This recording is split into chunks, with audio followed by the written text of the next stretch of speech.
सुधांशु जी, मैं आपसे जानना चाहता हूँ, सिर्फ निगेटिव पॉलिटिक्स आपकी है, वो ये इनका कहना है। हालांकि बीजेपी साफ कर चुकी है कि हम मोहब्बत की दुकान राहुल गांधी ने खोली है और नफरत का बाजार वो चला रहे हैं। आप कैसे देखते हैं रोहन गुप्ता जी के इन आरोपों को? देखिए, रोहन गुप्ता जी जो भी बात बोल रहे हैं, कुछ अनाप शनाप ज्यादा बोल रहे हैं, बगैर सोर्सेस को कोट किए बोल रहे हैं। ये प्रति व्यक्ति आय की बात कर रहे हैं। हमारी सरकार आने से पहले 2013-14 में भारत की प्रति व्यक्ति आय 86,000 रुपए थी, आज 1,72,000 रुपए से ऊपर है, डबल हुई है। मैं पूछना चाहता हूं, बांग्लादेश की कितनी है इंडिया के कन्वर्जन रूपी के हिसाब से? 2 लाख रुपए से ऊपर है क्या प्रति व्यक्ति आय? कौन सा सोर्स है आपका, क्या स्रोत है? इसीलिए मैं पूछना चाहता हूं। और पता नहीं क्या बचकाना तर्क देते हैं। अरे रविशंकर प्रसाद जी ने यह कहा कि आईफोन की जो फैक्ट्रियां बनी है, मान्यवर, आईफोन 14 पहली बार ऐसा हुआ है 25% भारत में बने, 25%, और ये सब एक्सपोर्ट हुए हैं। $1 अरब से अधिक का एक्सपोर्ट हुआ है, सिर्फ कहने 2 खरीद लिए गए।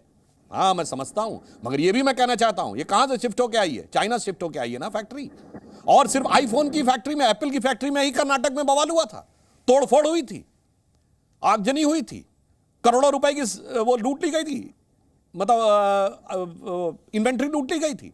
क्यों हुआ था भाई? सिर्फ उसी फैक्ट्री में जो चाइना से शिफ्ट होके आई। और इतना भी बता दें, ऐसे भी हवा में नहीं, अब ये कह रहे हैं कुछ नहीं किया था, तो मैं बताना चाहता हूं 4 करोड़ प्रधानमंत्री आवास मिले, 11 करोड़ से अधिक लोगों के नल में जल मिला है, सारे गांवों में बिजली मिली है।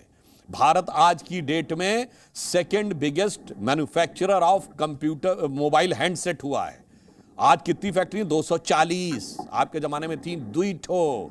तीसरे नंबर पे हम सबसे बड़े मोबाइल मैन्युफैक्चरर हुए, सॉरी ऑटोमोबाइल मैन्युफैक्चरर हुए हैं। 7.5 करोड़ घरों के पास कार आई है।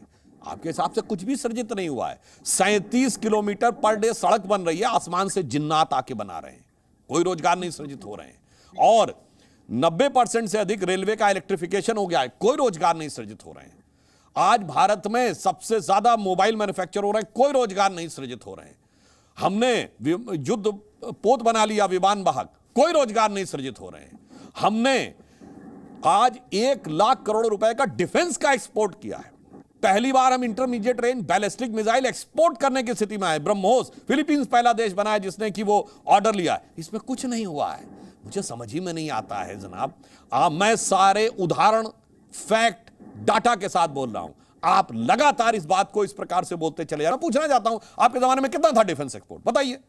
आज करीब 400 ऐसे आइटम हो चुके हैं जिनका की इंपोर्ट डिफेंस में बंद कर दिया गया, भारत में ही बनेंगे। 75% ऑफ द डिफेंस का मैन्युफैक्चरिंग के इंस्ट्रूमेंट भारत में ही बनेंगे। यह क्षमता हमने प्राप्त की है। स्वदेशी विमान वाहक युद्धपोत बना लिया है हमने। मैं पूछना चाहता हूं, आपके जमाने में कितना परसेंट था?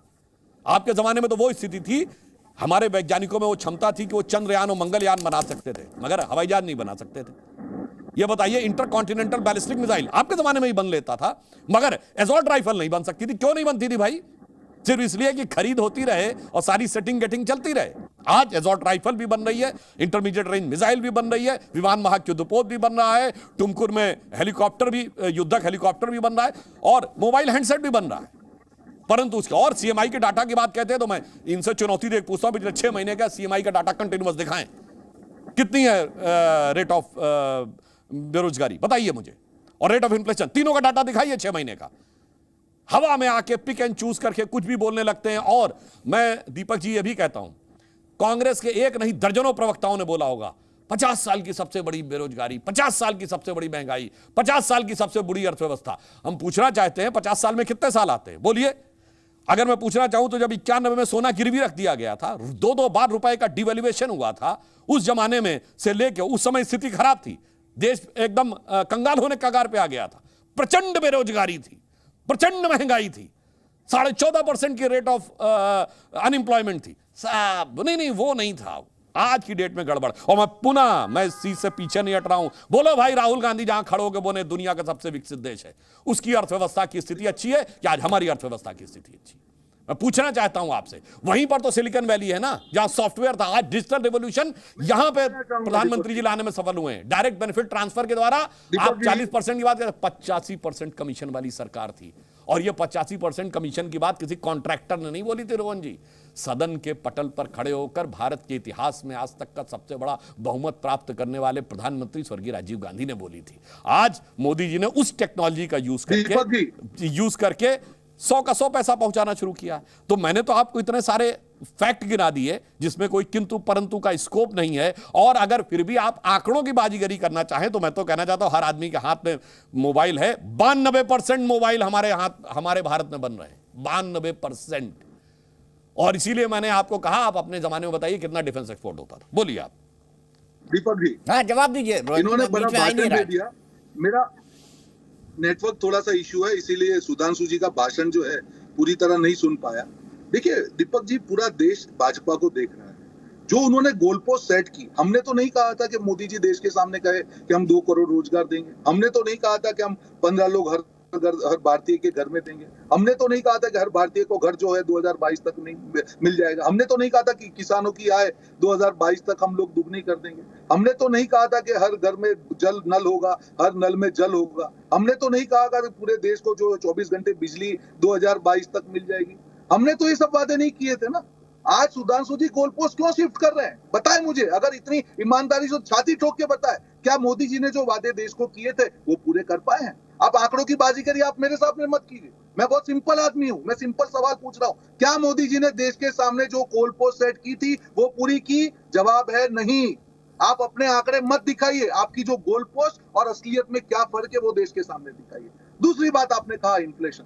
पिछले 1 साल से मैं डिबेट कर रहा हूं, तब आप ये लोग आंकड़े मानने को तैयार नहीं था। जब 6% का जो बैंड है, 4 से 6% का आरबीआई का एक बैंड है, आपका जो इन्फ्लेशन है 7% के ऊपर रहा, तब तक तो आप लोग कुछ नहीं बोले। और अगर आप बोल रहे हैं कि इन्फ्लेशन कम हुआ, तो आप क्यों बैंक रेट कम नहीं कर रहे हैं? क्यों होम लोन का इंटरेस्ट रेट आज भी कम नहीं हो रहा है? क्यों पेट्रोल और डीजल के ऊपर जो टैक्स है 30 रुपए आप लोग लूट रहे हैं वो कम नहीं कर रहे हैं? आप बताइए। आज पाकिस्तान जो कंगला हो चुका है वो देश, वहां पे जो पेट्रोल का रेट है हमसे कम है, क्योंकि पाकिस्तान के रेट का जो हम एक्सचेंज रेट करेंगे उसके सामने कम है। आप बताइए, उसका जवाब दीजिए। वो लोग भी उतना नहीं लूट रहे हैं जितना आप लूट रहे हैं। प्रति लीटर 30-30, 40-40 रुपए लीटर लूट के देश की जनता को फायदा नहीं हो रहा है। बड़ी बड़ी बातें आपके नेता करते हैं। एक्सटर्नल अफेयर्स मिनिस्टर कहते हैं हमने रशिया से सस्ता तेल खरीदा। अरे देश की जनता को कौन सा फायदा हुआ? आपके सूट बूट के मित्र ही उनको इंपोर्ट करके एक्सपोर्ट करके जनता को क्या मिला आपके आंकड़ों से? आपके जो ख्याली पुलावे मुंगेरी लाल के जो हसीन सपने हैं, जनता को फायदा कुछ नहीं है। सुधांशु जी, आप जो आंकड़े लेके आते हैं सिलेक्टिवली, जो आंकड़े आपको सुहाते हैं वो आप दिखाएंगे, जो आंकड़े आपके खिलाफ जाते हैं वो आंकड़े भी देशद्रोही हो जाते हैं। गरीबी इंडेक्स देशद्रोही हो गया, प्रेस इंडेक्स देशद्रोही हो गया, पर कैपिटा इनकम देशद्रोही हो गया, सीएमआई के आंकड़े देशद्रोही हो गए। जो आंकड़े आपके साथ में है वो देश प्रेमी, जो आंकड़े आपके खिलाफ है वो देशद्रोही। अरे अभी तो सीडीएस ने कह दिया कि चीन जो पीछे नहीं आ रहा है देश के लिए खतरा है, उसके बारे में आप क्या कहेंगे? मोदी जी ने कहा था कोई गुस्सा नहीं है, देश को हकीकत से मतलब है। सुधांशु जी, झूठ मत बोलिए। हम सिर्फ ये चाहते हैं, आपके जो आंकड़े हैं देश तय करेगा कि अगर मोदी जी ने कहा था कि किसान की आय दुगना हुई, नहीं हुई तो देश तय करेगा। आप ईमानदारी से जाइए ना। महंगाई तो कम की है, पेट्रोल और डीजल की आप बात करें, गैस की जो बोतल है 1200 से ऊपर जा रही है, 400 रुपए थी कांग्रेस के राज में। इतनी तो लूट मत कीजिए, ये तो आपके सामने दिख रहा है। क्या आप इस बात से सुधांशु जी आप मानते हैं महंगाई की मार नहीं है? अगर आपका ये विचार है तो देश की जनता मालिक है, आपको दिखाएगी। महंगाई सबसे बड़ा मुद्दा है जहां पे देश की जनता आपसे नाराज है। आपके हिंदू मुसलमान जो गोल को शिफ्ट करने की बात है, देश की जनता आपकी हकीकत समझ चुकी है। और मैं आखिरी बार दीपक जी एक चीज मैं और कहना चाहूंगा कि जो थोपने की इनकी बात है कि विदाउट एनेस्थेसिया ऑपरेशन कर दो, कुछ मालूम नहीं, अभी 200 की नोट बंद कर दो, कल उठ के ये सबसे बड़ी कम आयु वाली नोट होगी पूरे विश्व में। आपका विश्व रिकॉर्ड बनेगा, गिनीज बुक में नाम डालिए कि सबसे कम आयु वाली कोई नोट अगर किसी देश में है वो भारत में है। पहले तो आप चिप डालने वाले थे, नैनो टेक्नोलॉजी थी। ठीक है, फिर फ्रीज हो गए हैं रोहन जी। मैं एक बार फिर उनसे जुड़ने की कोशिश करूंगा। जी न्यूज़।